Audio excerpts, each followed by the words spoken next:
Hello, mate. Hello, how's it going? Episode 27. It is indeed. Episode 27. What the fuck? I know. 27. Big number.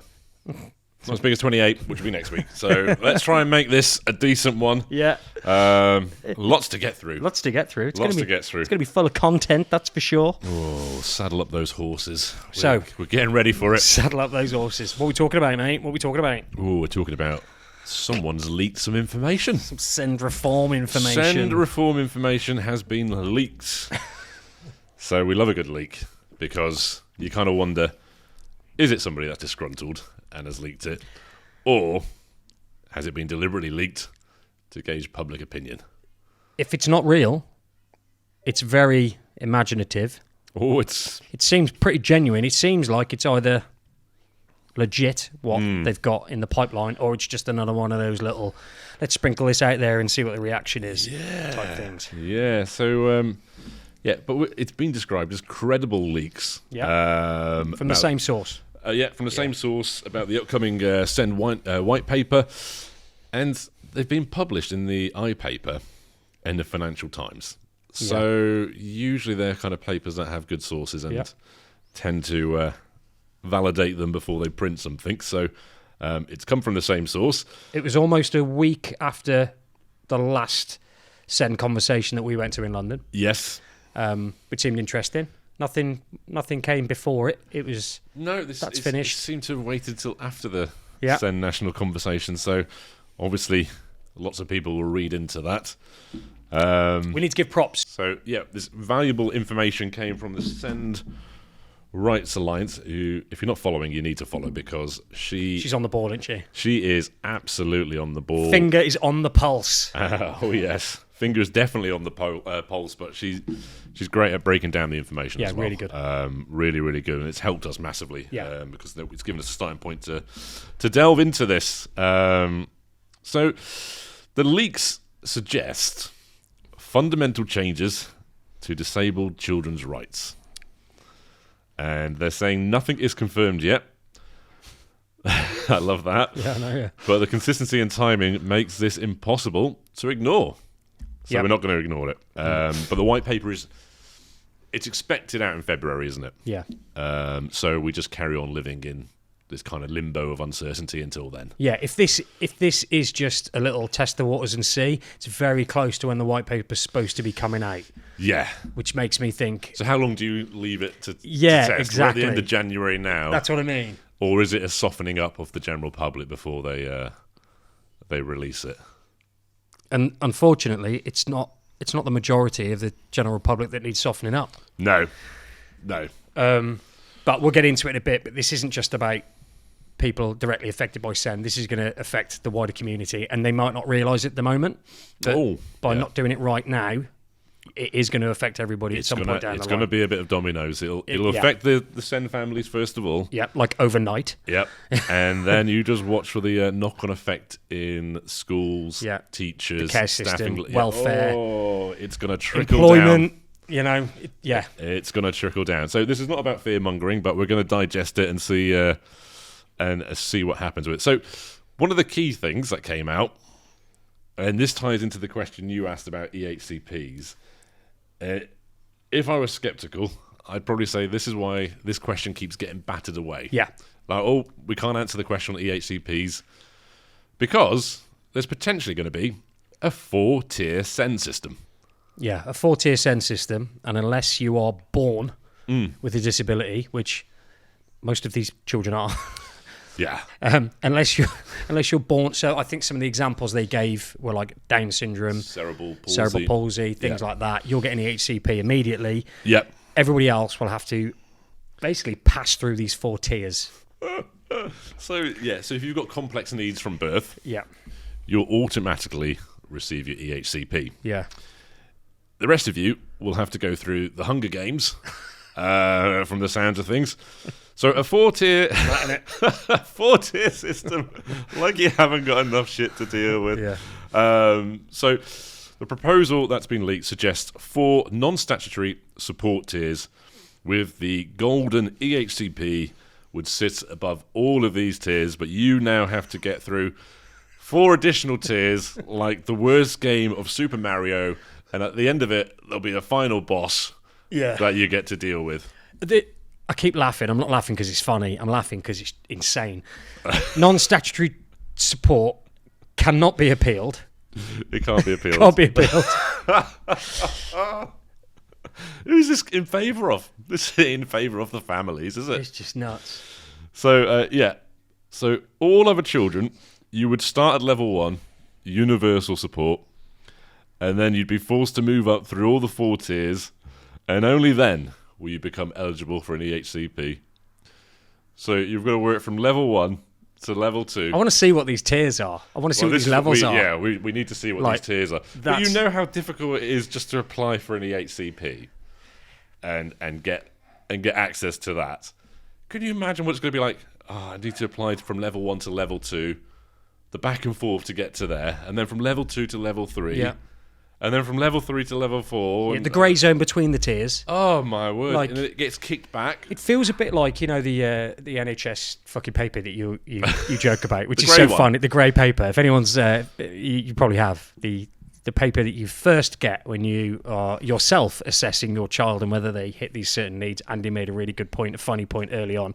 I didn't think about it at the time, but it comes on this off-white, basically grey paper. That feels like... That's what this is going to be a bit like. Like, that was tier 1. Yeah. Okay, this is the scary bit. What if that is tier 1? Okay, cool, you're now past tier 1. Yeah. What the fuck's in tier 2, 3 and 4? Well... Because tier 1's pretty savage. It's tier 1's savage enough. And that might not be the way they're doing it. But I'm just looking at it and I'm thinking, it just feels like there's all these posts and hurdles. We've got to get past hurdles. Really good, yeah. So... And again, like Andy said before, we're not scaremongering, but I also think it's important that these leaks get released for a reason. If they do get released intentionally, and I think they do, they're doing it because they want to test the water. Well, while we've got them, let's just prep for what might be coming. Yeah. It might be amazing. It might come out in February and we'll go, oh my God, this is a brilliant idea. But don't hold your breath. Yeah. Sorry. Don't hold your breath. So the key concern then, if we kind of delve into this, is that it's going to create a system where children must fail repeatedly before getting legal support. Yeah. So you're going to have to go show in level 1 that your kid's failing. Yeah. And then show again that in level 2 is not good enough. And it's hard enough doing that once. Yeah. Like I've talked about how we took Thomas to that mainstream nursery, knowing he wasn't going to cope. Yeah. All the staff knew, the principal knew, everyone knew he was going to... That was savage, putting him through something we knew he was going to fail. But yeah, to your point, it feels very much like that. But you imagine having to do that another 3 times. Yeah.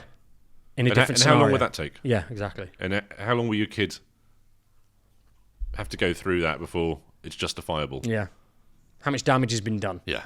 Emotional damage. And going back to the child and the parents. And going back to like the first point, that if your child has a complex need from birth or a severe disability from birth, autism, it doesn't just appear after 3 years. They're born with it, but diagnosis takes so much time to get there. So one of the things that comes up with this is that the potential leak shows a profound, we like using that word, misunderstanding of disability, I think is fair to say.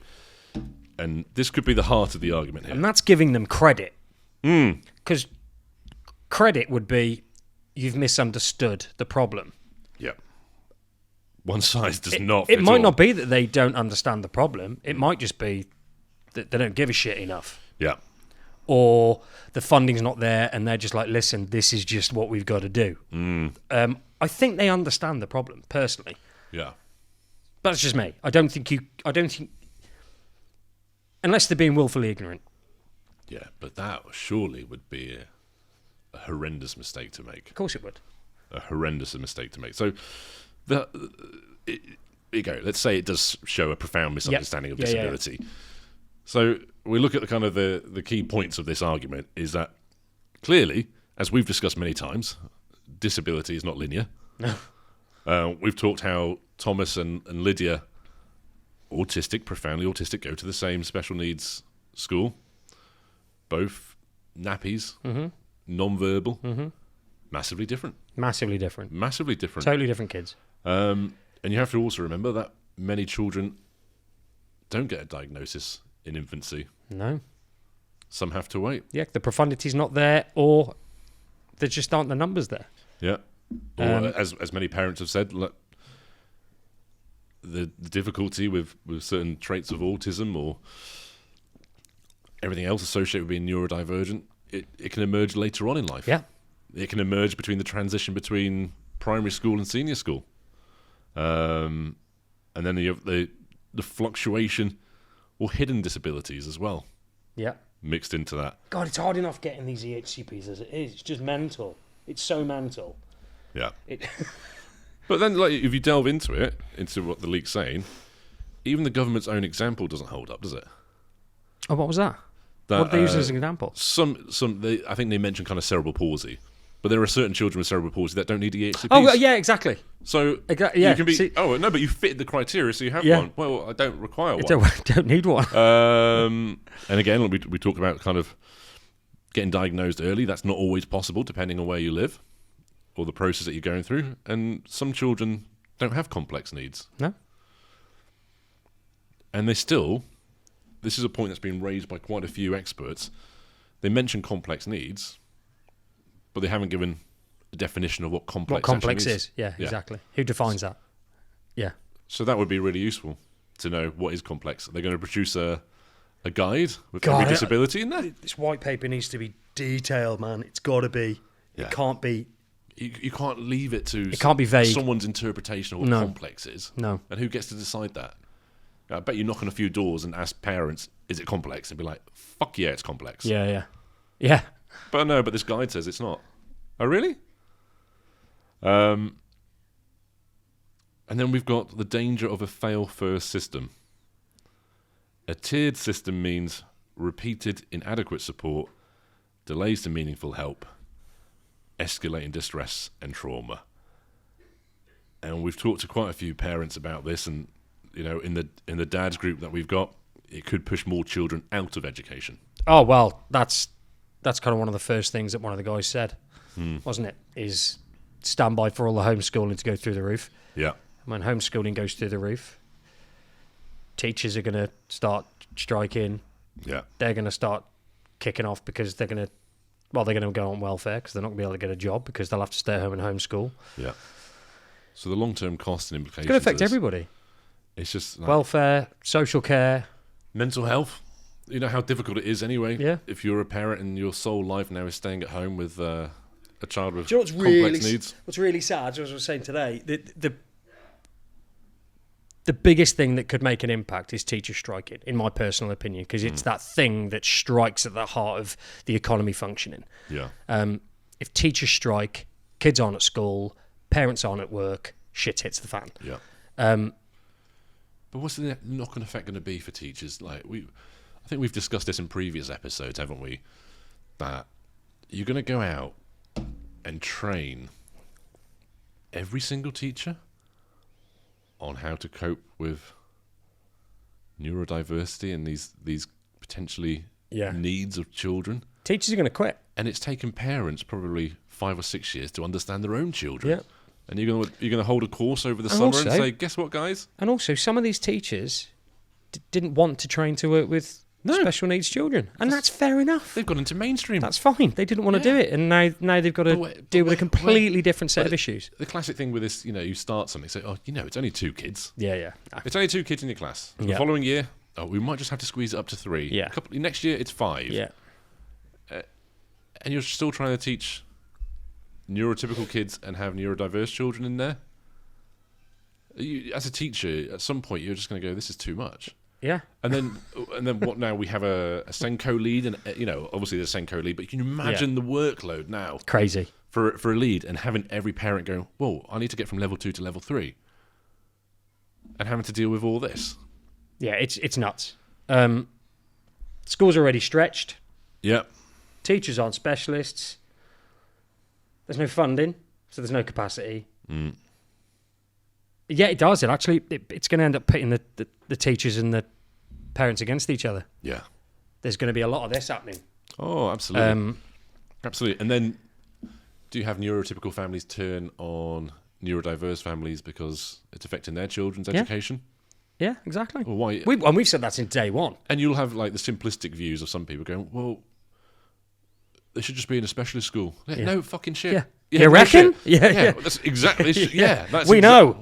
That's what we're pushing for. Have more places. Build more of these. So you're going to have that kind of divide come around as well. But that's the message that needs to be getting across as well. Because if this does go down the way we think it might, the SEND community is very powerful, very vocal, but we don't have the numbers.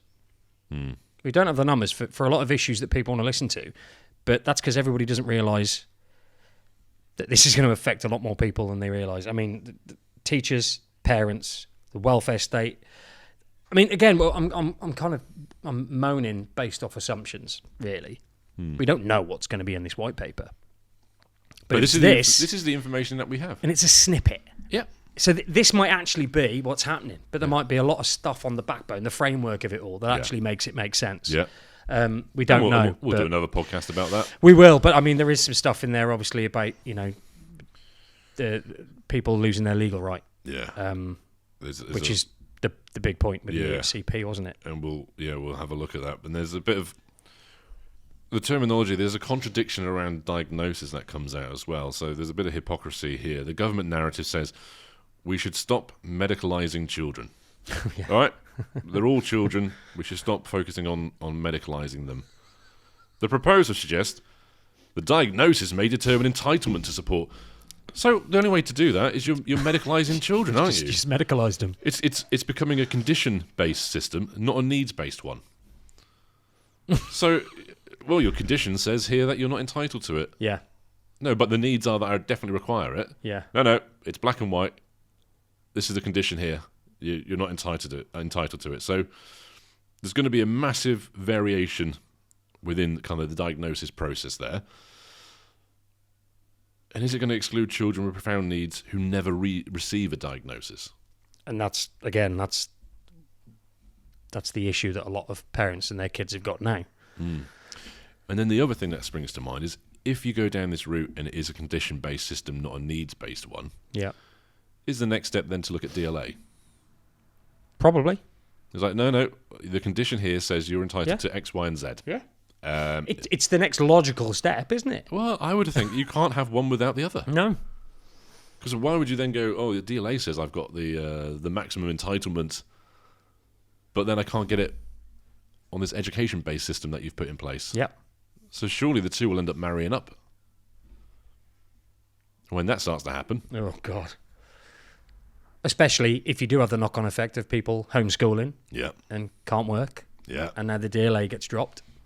And then we have the other thing that came about in this leaked article is a threat to individual assessment and legal rights.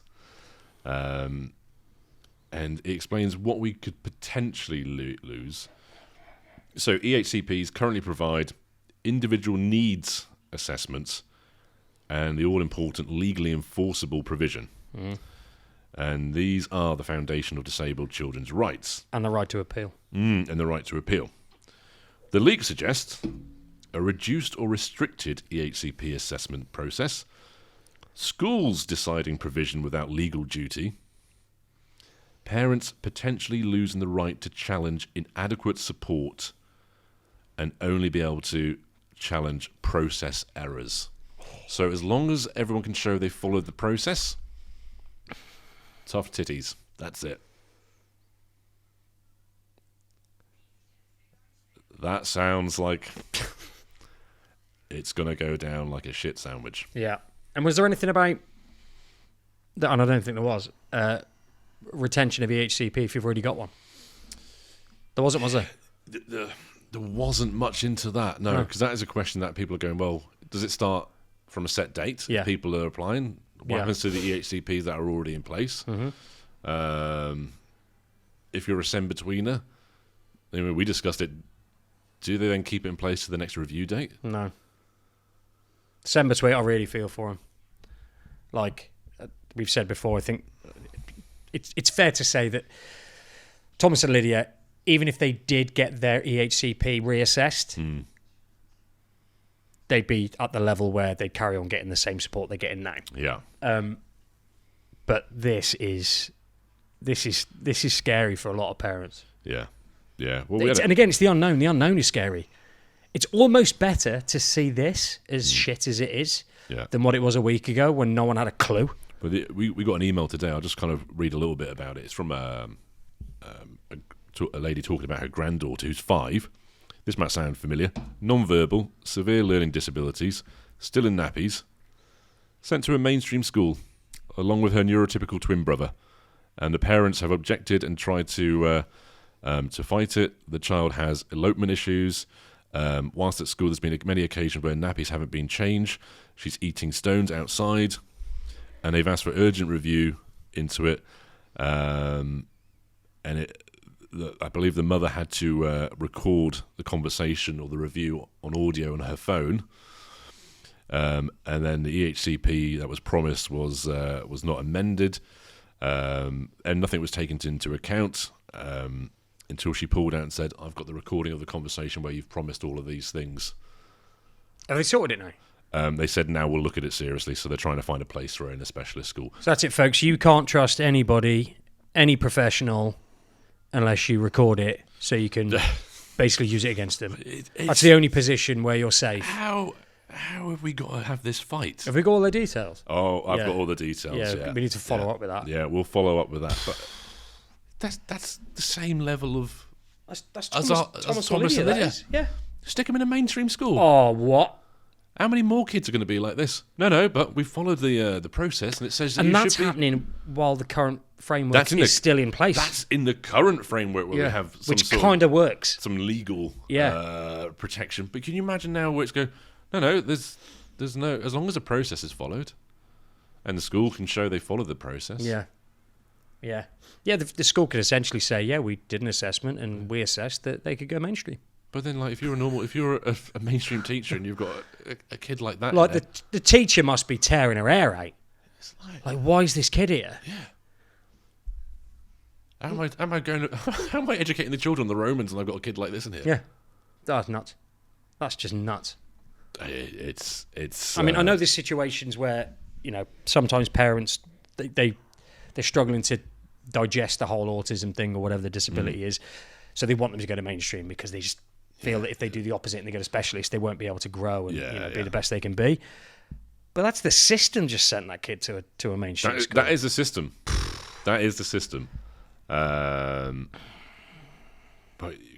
can you imagine the amount of parents that are just going to be wanting to contact schools, local authorities, whoever, to do the best for their kids? Do you know what you're going to get a lot of as well? You're going to get a lot now because the system, because parents like the ones I've just mentioned that are kind of, that they're not really digesting it, and you're going to get the professionals are going to start encouraging. Like, I'm just wondering if my son should be in specialist. No, they'll be fine. Oh, okay, I'll just take your word for it. So it won't even be a battle. Yeah. Because they'll be quite receptive to that, to be told that their child is best suited in a mainstream school. You want to hear what you want to hear. Yeah. Don't you? So it's going to be a lot easier now. Yeah. That's what they're going to do. When they're in there. Yeah, and it's going to be fucking. And this is what I mean about teachers. Teachers are going to start going, nah, mate. Like, what the fuck? But then do you have the internal politics within the school where teachers are going, look, I'm on the front bloody line here. I literally I'm basically at war. Yeah, every day is a battleground now. Yeah. And I've got to deal with this. But then have you got like the upper echelons of the schools who are like, no, we'll get more funding. Yeah. We'll get more money in. Again, right, with this, and this is a piece that I might not be aware of, but is this still talking about having a hub fixed to a mainstream school? You know what? That seems to have gone quiet. Dedicated teachers? It does, doesn't it? This seems to have gone quiet. This now sounds like they're just going to be in with all the other kids. Yeah.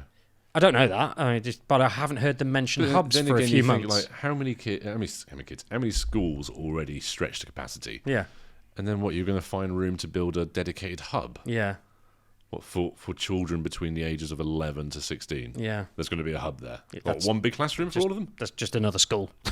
You've just made another school. So we're going to have porta cabins for these kids? So we're going to disable kids in porta cabins? That's the thing. And what about the toilet needs? Yeah. And what about everything else? Yeah. You might as well just build a bloody another school. Yeah.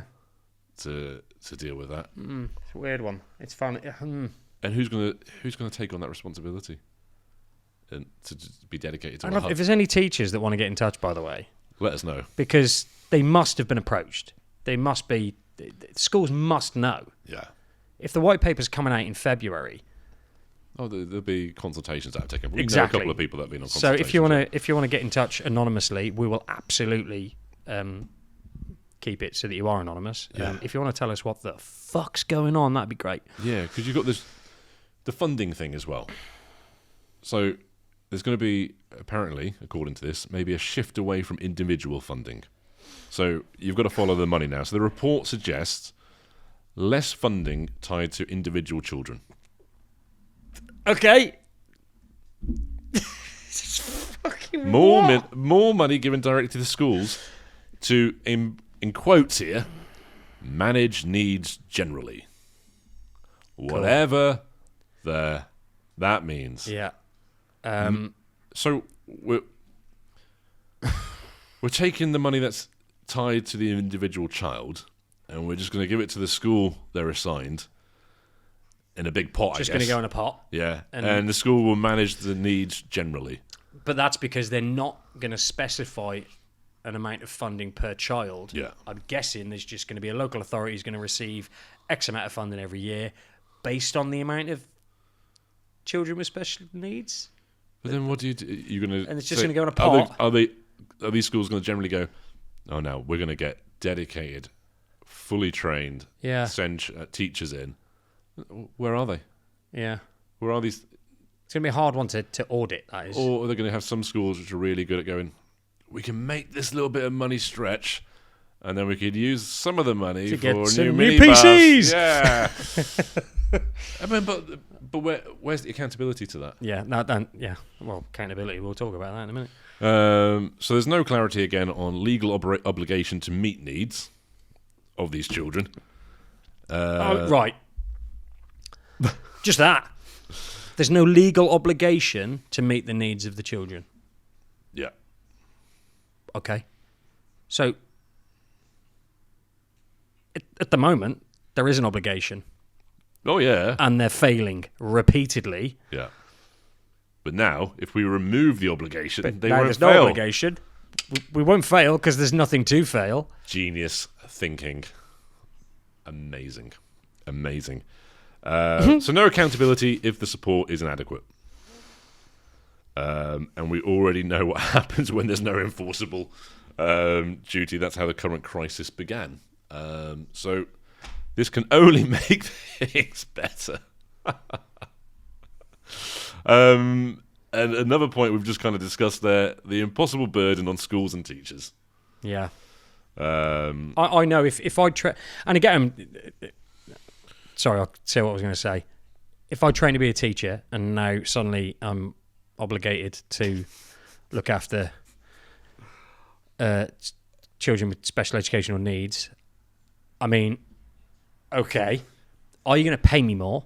Well, this would be a question, yeah. They're probably not, no. But you would deserve it. Take it on the chin. As a parent of a neurodivergent child, you absolutely deserve it. Yeah. You deserve a pay rise if you're now looking after them as well, 100%.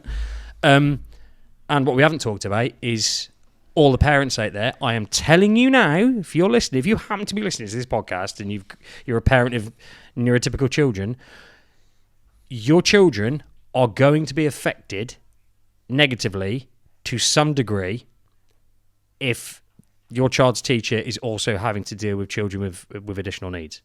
Mm-hmm. Your child is going to be affected. Yeah. It's 100%. Just a fact. 100%. And look, and this sounds maybe like an extreme example, but I guess the nuances are there. If I trained as a French teacher and then went into a school and they said, guess what? You're teaching maths from now on. Yeah. I ain't trained enough. Yeah. I'm not trained. And how long is this training going to take? Maybe like 2 days over the summer. Like, do you know what I mean? Is it going to be like a 60-minute Zoom? Like, what? Like, that's some training. Yeah, but how many teachers are there in the UK? Yeah, exactly. We're going to train all of them. Well, they will. They'll probably pull them all on a Zoom video. What do you do about the... we all know certain teachers that... again, 99% teachers, they're great teachers. But even the teachers will know teachers that are absolutely shit. Yeah. And are just there until they get their retirement pension. And they're just going through the motions. What are you going to do with those? And then, it's just and then the other thing, it's a shit show. if you've got more neurodiverse kids in a school, you know what kids are like? They're horrible. Yeah, the horrible bastards. They're horrible bastards. What's going to happen? They're going to start picking on these kids as well? Because they're different and don't have the nuances of understanding. Easy target, aren't they? Easy target. I mean, it's just a shit show. So teachers are not trained to diagnose SEND. Saying it's a shit show. We haven't even seen the white paper yet. But if this is even a snippet of what it's going to be like. And as we keep hearing repeatedly from every school, you know, that if you've got neurotypical children, they're already underfunded and overstretched. Yeah. Every school is like that. They're like churches, aren't they? Like, we need some money raising for the roof. Every school is exactly the same. Yeah. As it stands at the moment. And what's the risk? As we said before, you're going to pit parents against schools, placing blame where expertise and resources don't exist. Yeah, exactly. Yeah, you're going to be pitting them against each other because it's going to be no one's fault because we have no one else to go against. No, so we'll take it out on the person that is dealing with it day in, day out. So nobody wins in this situation. And the thing that's probably going to put the fear of God up with most people is that reduced appeal rights. Yeah, no, I was just reading that. Reduced appeal rights. So no meaningful challenge in place. So, and I think this is really, really critical. Because even though the system is a bit shit at the moment, you did have the right to repeal it. Yeah. And go down that process. And the article in the Financial Times suggests that appeal rights may be limited. And the rumours going around indicate parents could only appeal if the process wasn't followed, not if support is wrong or insufficient. So if the support the school gives is wrong or insufficient, as long as we can show that we followed the process, then there's nothing you can do really. If we haven't followed the process, then you can appeal. It's like you're removing the right to challenge. Like 100% success rate for the school. You remove the right to. It's like you remove the right to challenge, and then you completely remove the whole point of getting it right in the first place. No, you still have real accountability. Like from their perspective, our perspective, the reason to get it right is because it's the right thing to do. But from their perspective, the reason to get it right is so you don't get challenged. Yeah. From their perspective. Yeah. But if you remove the right to challenge, they've got no incentive to get it right in the first place. And then we can have soundbites going, 100% success rate. We've smashed it. Yeah. We've reformed Smashed it this year, really. The stats show that nobody 100%. Has... no one challenged us. No one challenged us because no one challenged absolutely us. Perfect. So again, if that is in there, I'll tell you what, MPs, wait till the next election. Wait till the next election. In case this was just fettered out there just to see what the response was, please listen to what we're saying and take that as the general response. Yeah. It's going to be worse for some people. We're being polite. We are being very polite. We're holding it back, but trust me, the comments that we have seen, I think it's going to be like the episode of Shrek where people get pitchforks. And again, we're viewing this from the perspective of two dads who've got children who, whatever happens... Yeah. We're in a specialist school setting. We're very unlikely for our children are unlikely to lose their EHCP, or if it does get reassessed, they'll get it straight back again because they both have profound needs. If you're a parent trying to digest this, or you're listening to what we're saying now, and you've got a child who's a send-betweener, or any multitude of children at different situations, you're going to be fucking raging. Yeah. Raging and scared. Already, the amount of private messages we've had of people going, I'm just going to get everybody to contact my MP. We're going to flood their inboxes with absolutely everything from send families. Good example is your EHCP in 60 seconds video. Yeah. Which has got nearly 1 million views. Yeah. Nearly 1 million people have seen your face. This close. That's just on Facebook. That's just on Facebook. Yeah, we put it on Instagram last year, and I think it had like 800,000 views on Instagram. And we thought, do you know what? We've just started a Facebook page. Let's put it on there. See what happens. You put it up on Friday. Yeah, and since Friday, today's Monday, by the way, 1 million views. Yeah. And I'll tell you what, the messages coming through. And that was going to be my point. Yeah. The amount of people who sit, and this is kind of where it's getting a bit ridiculous. There's parents EHCP exists. Yep. It's existed for a long time. There is a legal framework to it. Yep. It exists now. We're getting all these questions of parents desperately trying to figure out how to work the EHCP process. Navigate the current system. Exactly, the current system that kind of works. Well, guess what, guys? Yeah, exactly. An overwhelming majority have been about the EHCP. We potentially could put another 4 steps in it. Yeah. And more paperwork, more everything else. Yeah, and don't worry about having to appeal because you won't be allowed. Yeah. Like, what the fuck? I think I've sworn more on this one, but But then think about it. If you're the person at the moment, the local authority, and you're dealing with all these cases of EHCPs, you're just dealing with EHCP. Wait till we tell you. Guess what? You're going to deal with level 1, level 2, level 3, level 4 EHCP as well. Yeah. Guess what? We got some good news. We got a 4-tier system. Yeah. We're going to hire somebody part-time per week to help out. Oh, it's just nuts. So is this all about cost saving, Gareth? All right, Shall we say the quiet part out loud? Does removing legal rights equal a cheaper system? Yeah, I think it does. Yeah. Yeah, it's about, of course, it's about money, but I still think they're kicking a can down the road. You're going to get more exclusions. Yeah, you are definitely guaranteed 100% going to get more mental health crises from this. They're kicking the can down the road. Short-term savings. Yeah.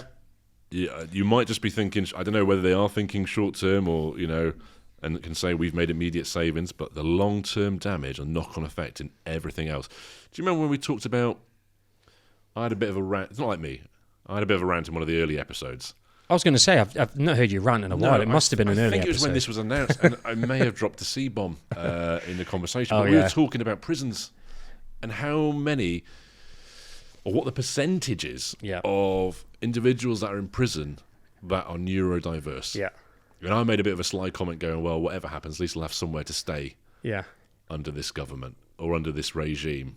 Not necessarily this government, but past governments as well. You better build some more prisons. Yeah. If this is what's going to happen. Because there are going to be so many kids that fall foul of not getting the right education and needs. Exactly. And that's not tarring people that are neurodivergent with being criminals. That's saying that when you don't have the support that you fully deserve when you're growing up, that might be what happens. And the stats speak for themselves. Exactly. The stats show it now. Yeah. Now, with the system we've got. Wow. So, short-term savings, definitely long-term damage. And this is very important as well. You touched upon it at the start of the conversation. Timing of this. Timing of this leak. And we were invited to send national conversation. And a lot of families, again, are saying they do feel betrayed. Because this leak, for whatever reason, has dropped just over a week after the Send national conversations closed. Yeah. And it's given that impression again, and we raised it with the minister, that a lot of families think the decisions were already made. Mm-hmm. Parents' voices were ignored, regardless of if there's a Send national conversation. Many people felt the format wasn't right. Mm-hmm. And families were given false hope. Yeah, I could see both sides. That whole national conversation thing, I can see their side of it, absolutely. An hour with 1,000 people. I think they said 1,000 people were watching. Yeah, and speaking to a few of there's some people saying there's been a lot more than that for each episode. Right, okay. Like trying to get yourself heard in an hour, and that wasn't an hour of full free flow back and forth. No.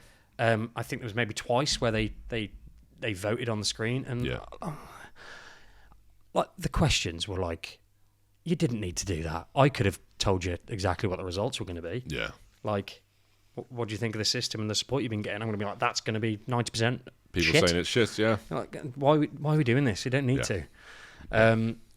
So yeah, I do see why they felt kind of let down by that, and it was just a box ticking exercise. Is what? Well, this is what a lot of people are saying. This is just a box ticking exercise. Well, we consulted parents. Yeah, we consulted 1,000 of them. Yeah, absolutely. And then the other thing that feeds into that, and it may not be the case, but I think we've spoken to a few people and we've tried to find the 1 hour recording because has it been put on there as a recording for people to watch at a later date? Yeah, because we tried to look at the other ones that were previous. And many families said, no, we've not been able to find it. We've searched for it, and they haven't put it up so we can watch it at a later date and be part of that, even though we couldn't be live and ask the questions. At least you'd experience that. Which, again, feeds into that, you're not telling us what's going on. Yeah.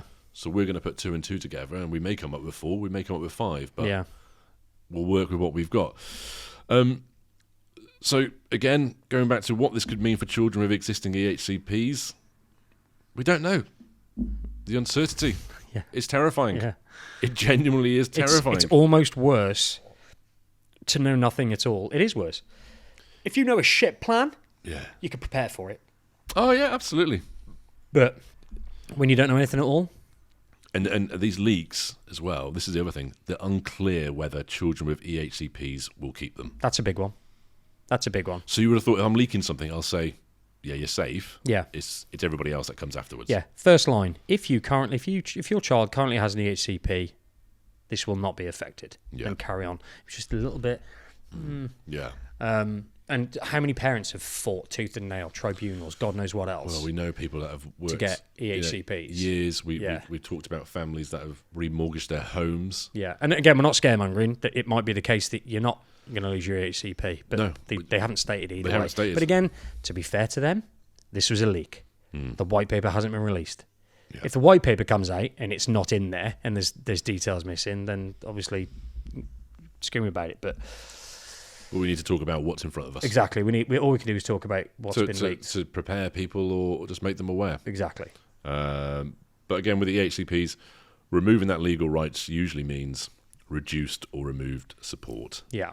So, again, not scaremongering, but as parents, you should not assume that your child's safe in that sense. No, definitely don't assume. And I think it would be wrong to think that everything's going to be rosy and everything's going to be fine. Because it is a reform. It's a reform. That does mean change. This is,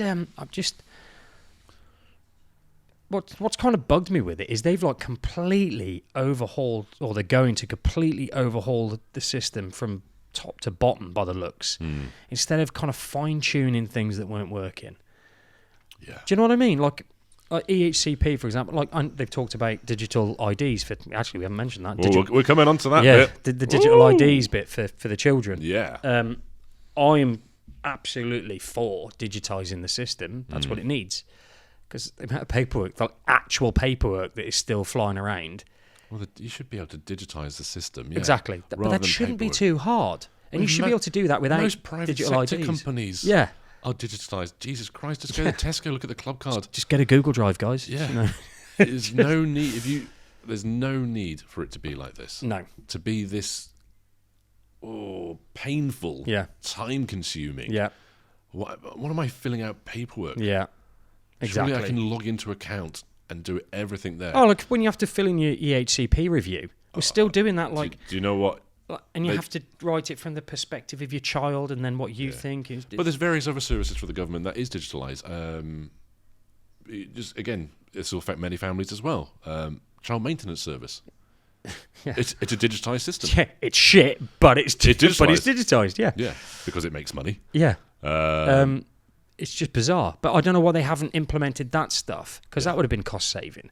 Yeah. And again, I think we've said before, yes, it needs more money, but let's first figure out if we can just spend efficiently first. Yeah. Then we know how much more we need. Yeah.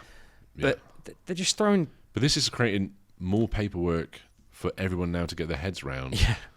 On top of what they were doing before. Yeah. So it's again, it seems crazy. You again, very simplistic terms, but you would have thought, digitise the system, got the wastage and time in there. Yeah, right. Where are we at? Now we've got a baseline. Oh, wait a minute, we haven't got enough staff that specialise in this. Yeah. Right, do a massive recruitment campaign like you did for core subject GCSE teachers. Give them bursaries. They're just pulling the rug out. Whatever the case may be. Yeah. Get more people specialised in this. So what happens next? Well, none of this is confirmed. It's a leak. But the key thing here is the consistency of these leaks. Yeah. Matters. If this isn't a leak, some absolute fucking loser has just decided to type this out. And they'd leak it to a newspaper. Yeah. Let's be honest, this, there's no smoke without fire. This has come from somewhere legit.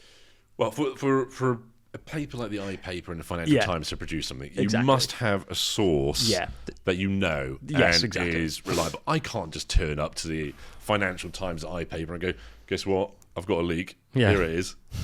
And I go, do you know what? That sounds absolutely credible. Who are you? That doesn't matter. Doesn't matter. So the leak says that all children will be sent to the Isle of Man and educated there. Yeah. All right, that sounds reasonable. Cool. I'll print that. We'll put it out. Yeah. So it has to be credible. But going back to your point, because there's some really interesting things here. There's digital IDs and things like that. So one of the things, again, let's just go back to the legal side of things. And the key thing here, the system quietly shifts legal decision-making from law to discretion. And I don't think a lot of people have kind of realised what that means. Sneaky, that is. So a lot of the commentary is focusing on the different tiers we've mentioned from the leaks, the removal of EHCPs, funding cuts.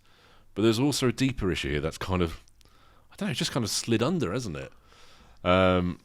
These reforms don't just change support, they change who has the power to decide. Yeah. And what's new and under-discussed so far is that our current system, as we've mentioned many times, and many parents will say, at least we have it, it's law-based. You have the individual assessment, you have statutory duties, and there are enforceable rights. The leaked system appears to be discretion-based. So now schools decide how funding is used. Teachers decide what support is classed as reasonable. And parents lose meaningful appeal routes. So this isn't just a reform. You could potentially say it's a constitutional shift inside education for our children. How many messages do we get where schools have been given funding and it's been misspent? Oh, loads. Now they just get to choose how they spend it. But now you can't even ask the question. No, you can't. You can ask the question. They don't have to answer it. I don't have to answer that. I don't have to answer that. And just for that, I'm going to take another £10 out of little Timmy's fund and put it somewhere else. Yeah. So why this matters? So discretion without legal duty basically means we could be in a postcode lottery once more. Yeah, I mean, we're already in one. It's like even worse. That's what's going to happen. It's going to happen. Yeah. We've seen it on so many different things. Yeah. And now we're going to throw education in there as well. 2 identical children with completely different outcomes. Yeah. But that's true, isn't it? Yeah. 2 identical children could receive entirely different support depending on... They could even be in the same area. On the school leader... It could still be in the same town or city. This is why the postcode thing is... We used to call it a postcode lottery, but it wasn't really. No. Because generally speaking, it was county-wide. Yeah. Whatever trust you were in. Exactly. Yeah, NHS, whatever trust... Yeah. Now it's going to depend on... You could be just at a different school at the other end of the town. Yeah. So 2 identical children could receive entirely different support depending on what the school leadership is like, the budget pressure that school is under, and staff confidence. Yeah. And that could It could change depending on a political leading of a head teacher. Yeah. I'm kind of liberal. I believe, if we get out there, do some more walks in the fresh air, that might sort them out. But on the flip side, if you're a head teacher that's got that has an autistic child, autistic for example, you might benefit. Yeah. But then that's not right. It shouldn't be like that. No. But then you could have parents go, well, of course he's going to favour that. He's misspending the money. Exactly. Why? Because he's got 2 disabled kids. Oh, she's misspending the money. There's a massive change. This is a massive change. And people aren't really kind of realising this just yet. And I think that's really important that they do. And it's happening without anybody saying it out loud. So we're not debating support models. We're debating whether disabled children still have legal rights or whether their future depends on who happens to be in charge of that school. Exactly. And what happens when the leadership changes? Because that happens quite a lot in some schools. The head teacher lasts 2 years and then they're moved on. Yeah, you're losing your EHCP. Why? Because I'm a bit right-wing. All right. It could be. So that will literally, again, reframe the whole debate for that school. It's funny with the send digital passports for send coming up, because it seems like ever since digital passports was... It's been knocked around a bit, It's been knocked about a bit, and we've all... Who do we give it to first? We've generally knocked it back Yeah. pretty hard. I think it's like 80% of the country get stuff. A lot of people are like, no, you're already in my business on lots of stuff. So with this, it's like, okay, cool. Well, for your child to get the support they need, they're going to have one. It was a bit like Keir Starmer, who says, you're not going to be able to work in the UK unless you've got a digital passport.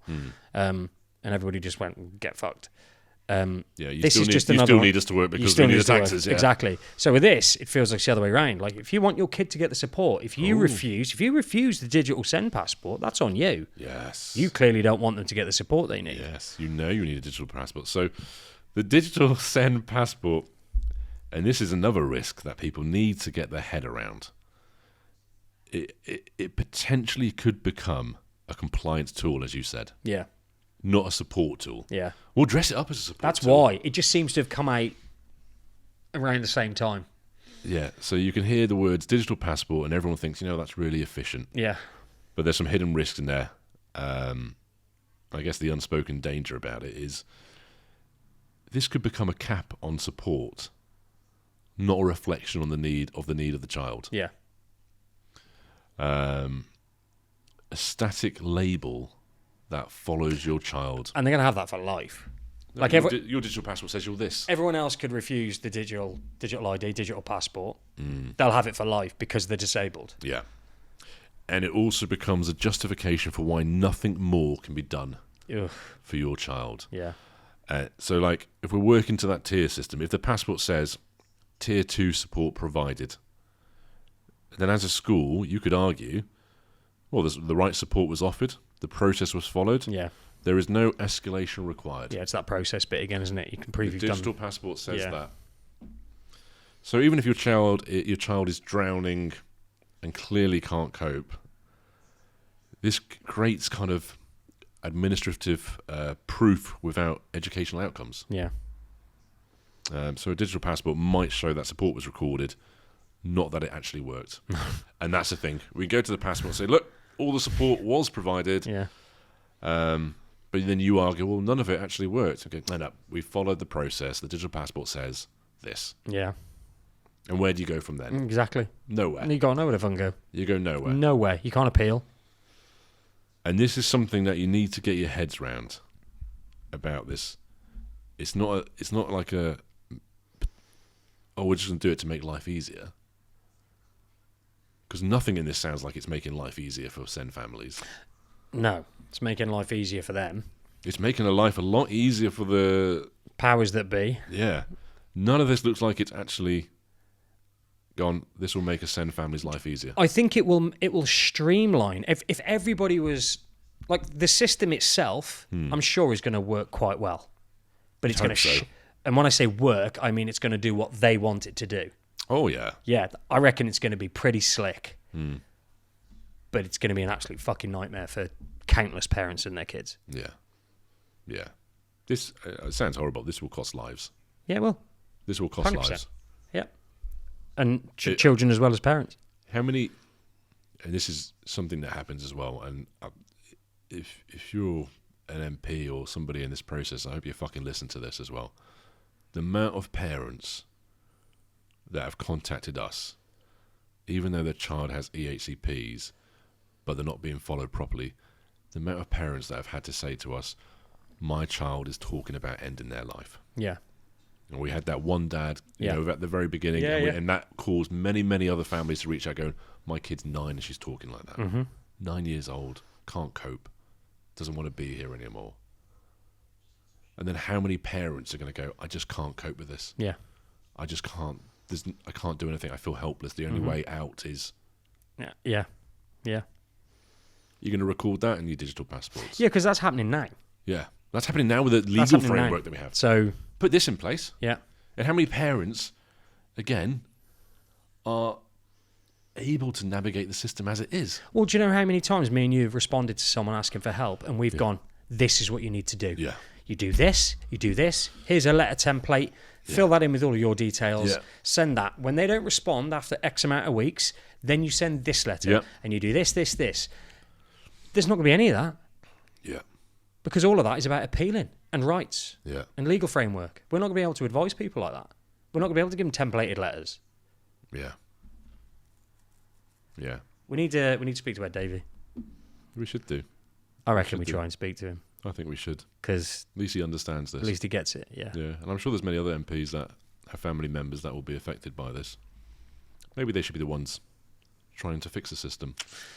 Well, I'm sure he's going to be very vocal. I hope so. When the white paper comes out. I hope so. And then the other thing, this system quietly redefines what early intervention means, and it becomes early containment. So ministers keep saying early intervention. That seems to be the buzzword at the moment. But what's actually being proposed in these leaks actually does the opposite. So early intervention to us means, and to many other families means, you identify the needs early. You assess it properly, and then you put the right support in place. Yeah.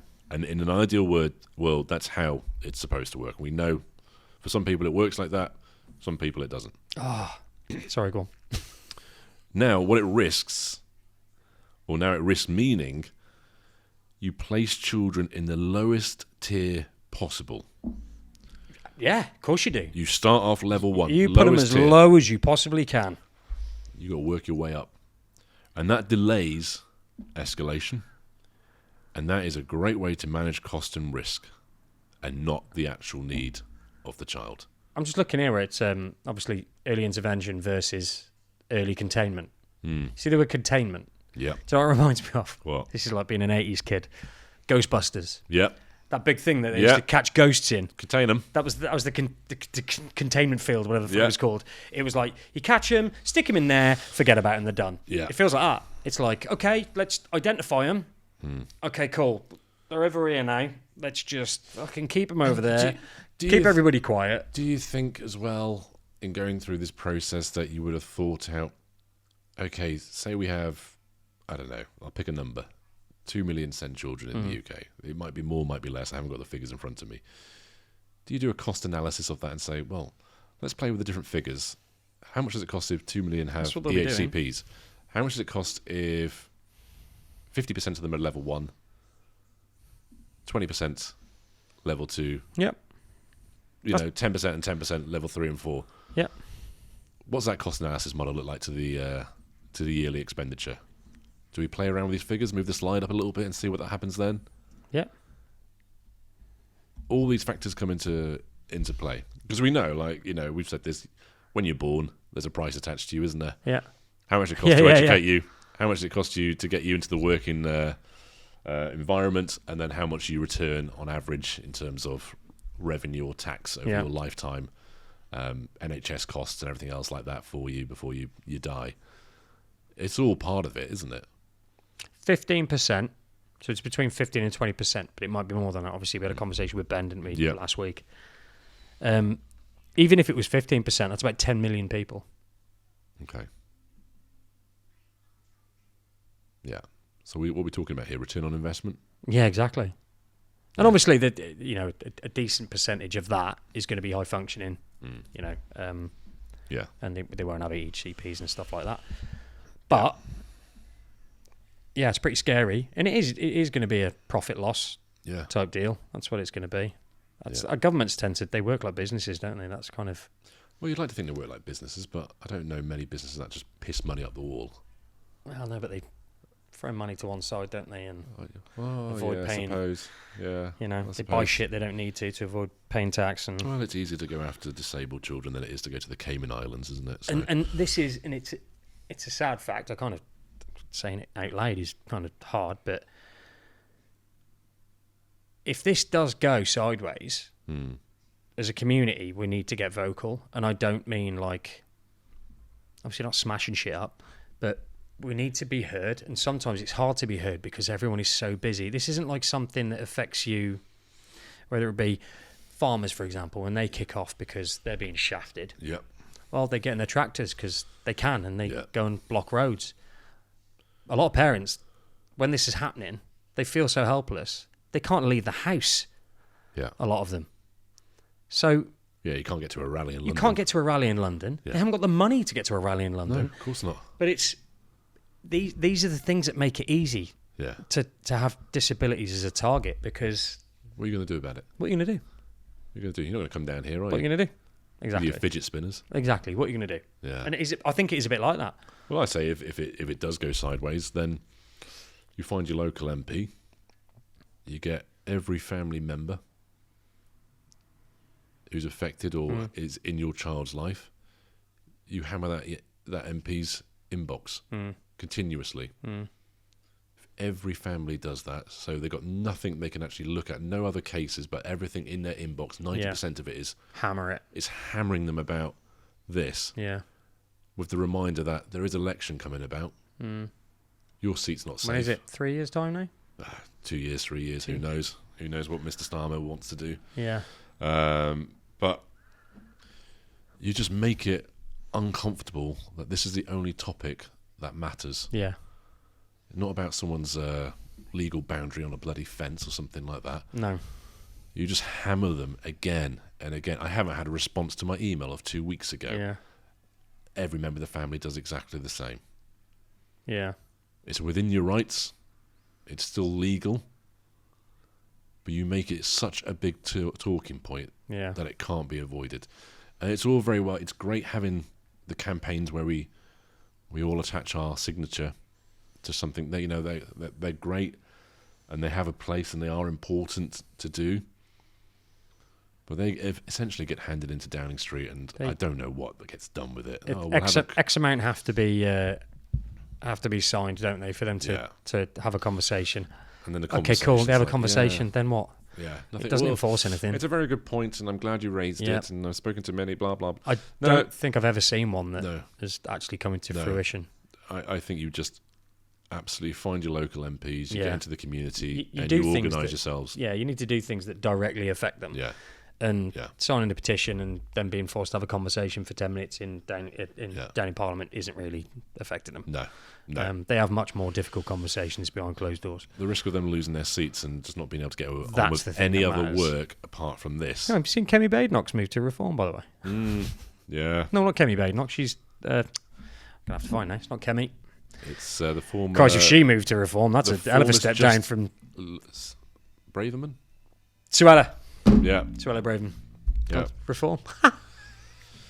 They're all jumping ship, aren't they? So the Reform Party is just going to be the old Tory party. But my point there is that they want to keep their jobs. Yeah. I'll change my policies. Oh, keep my job. They want to keep their jobs. They'll hop, skip and jump if they need to. Absolutely. If they feel that your vote might go elsewhere. Unfortunately, that's all we've got, but it's pretty powerful. Yeah. So again, going back to this, that's not intervention. This is containment. Containment always breaks first on autistic children, PDA profiles, trauma-affected kids, children whose distress is misread as labelled behaviour. So early intervention should stop children from failing, but this new system requires failure as evidence. Yeah. How, as a parent, do you want to keep setting your child up to fail? Yeah, just to get what I know. You mentioned it early on with. Yeah, but again, Thomas. that wasn't kind of a process. Yeah. That wasn't a recommended process. That was just us going, this is what we need to do. In fact, it was my mother-in-law. She was the one that went, this is what you need to do. It wasn't a suggested process. It wasn't a recommendation. It was just like, okay, we need him to fail. And it was awful putting him through it. But in the long run, it worked. Yeah. But the level of failure these kids are going to have to go through to get what they need, it's on another level. But if you are a December twin, you're in mainstream, right? We're all talking about building a child's confidence. Yeah. Guess what? No, you failed again, mate. Yeah. Oh, you keep failing. Yeah. Oh, you're a failure. You're a failure. Yeah. You're a failure. Really Teacher, you're a failure. Up. You're a failure. Mm-hmm. You're not succeeding. The other kids start going, oh, yeah, you're a failure. No, but you've managed to get yourself to level 3 now. Yeah. Well done. Oh, wait so it depends what you think about as a failure. You've got to tier 3. Is that a failure? Well, it depends how you look at it. Do you know what? You would have got your EHCP, but you've just completed your GCSEs, so the systems work for the government. That's it. How long are these tiers going to be? How long is it going to take to get through them? Everyone starts on level 1. Yeah. Everyone starts at level 1. Is it like, okay, well, you've got 12 months now to... All right, so if you start at level 1 when the kid's 3 years old, well, you might have a chance to get up there. We'll reassess you in 12 months. But No, you're still tier 1. But as many parents... I should have gone through the process earlier, but I didn't realise. Now they've gone to senior school. I'm noticing it all now. I'm noticing the difference. They've reached puberty, whatever, the whole, Yeah. We're starting the process when they're 12. Yeah. Oh, but the process is X, Y, and Z. So by the time they actually get the support they need, they're already screwed. Oh, I can't wait for this white paper. So again, I've got to stress this. This is a leak. It's not verbatim or what's actually going to come out. It's been leaked for a reason, though, so we can only look at it. Yeah. This is not us doing a policy analysis. This is very much from a parent's point of view, looking at this, who we're trying to be very much system aware in what's going on. And the bit we've kind of discussed at the very end, the shift away from legal decision making, That's the big looking one. at digital passports as well as a compliance tool, maybe not as a support tool. How the system is quietly redefining what early intervention means versus what actually could be called early containment. Again, it's our perspective as two parents looking at it. Yeah. We're not experts in the field. We've just kind of got enough experience of dealing with EHCP's life as a SEN parent that we can look at this and go, well, that's not going to work, is it? How's that going to work? Yeah. The big one is what's going to protect these kids from a legal perspective. Yeah, and if legal rights are removed and decisions become discretionary, Yeah. what exactly protects disabled children when budgets are tight, staff are stretched, and no one agrees on what enough support Yeah, when no one agrees on what enough support looks like. Well, this is it. As a parent, if I go now, well, I don't agree with that's enough support. Who decides? Well, the digital passport The says school, it is. apparently. Yeah. On your way. Yeah. So, there's a lot to digest here, and this is only a snippet. And this is a teeny tiny bit of what this white paper is going to be. Or could be. Could be. Could be. Yeah, that'll be a long episode. Yeah. But when it comes out, we've got to digest that. Yeah. I have to get a solicitor on as well. Yeah, probably. There we go. So, that's that. Sorry. But, It's big news. we had to talk about it. It's big news. Now, slightly more uplifting. In fact, I'll tell you what, mate. The community we've built since, obviously, the Discord community that we started. What, we've got about 180 people in there, ish. Yeah, wow, Something yeah, like that. 180, yeah. So, Just under 30 people that have signed up to join the Stim and Whistle. Stim and Whistle. But again, this white paper, I imagine that community is going to be really valuable, but maybe in more of a supportive aspect because there's going to be less answers. Yeah. Because Yeah. as far as what do I do in this situation, fuck knows, because none of us know. Yeah. It's going to be a little bit like that, but it's still going to be valuable because there's going to be so much support in there.